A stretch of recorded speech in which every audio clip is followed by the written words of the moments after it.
And it's been so interesting that the Lord, in his goodness and his sovereignty, has chosen to let us wait in this season as we're relaunching, not just waiting, as we're relaunching my Substack, as we're having the conversations about waiting and how to actively wait and not passively wait. There were definitely days when I was couchbound that I was passively waiting instead of actively waiting. And I noticed it because there were some days that I was on my computer working.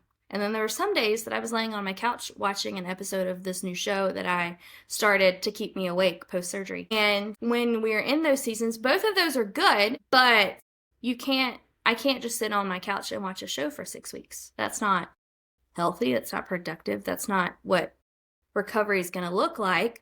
But actively waiting in the same vein is you get to keep doing what you're doing while you're waiting. So the things that I can do right now, I can unpack boxes. So I have been unpacking boxes all morning. I can write for Substack. I can record some podcasts. I can bake for my friends. I can text people. I can ask for updates.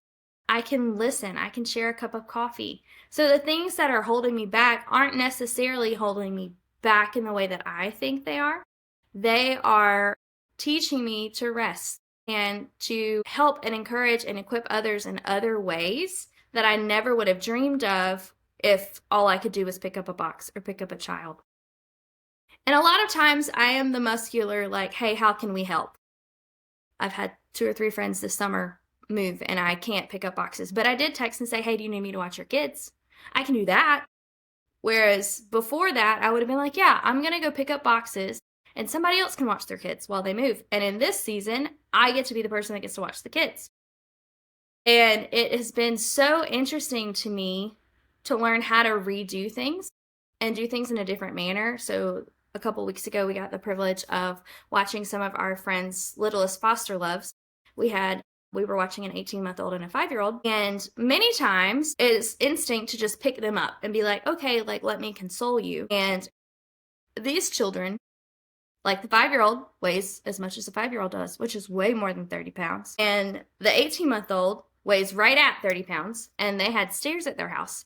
And it's kind of hard holding a 30-pound child and walking upstairs with very few abdominal muscles that have gotten their lives back together. And I was having to learn how to do things that would assist these children that I'm taking care of in a different manner. So that I couldn't pick them up, I would let them roam around, or we would just choose to do things differently instead of my immediate instinct. And so I've been able to retrain my brain in that way that has led me to some crazy creativity, because it was moving my neural pathways out of the rut that they had been in from doing the same thing over and over and over again. So this season of waiting post-surgery, I was going to say pre-recovery, but I'm not sure that there is going to be a pre-recovery. It's not like there's an aha date of everything is back to normal. I'm just learning how to do life differently at the moment. The Lord has been teaching me how to actively wait when I don't want to. Because passively waiting is so much easier and so much more convenient. And I mean, sitting on my couch, eating cookies, drinking coffee, because I don't get to do that very often, and watching a movie is so much more fun than having to use my brain and create new content and create things that people want to listen to and are expected.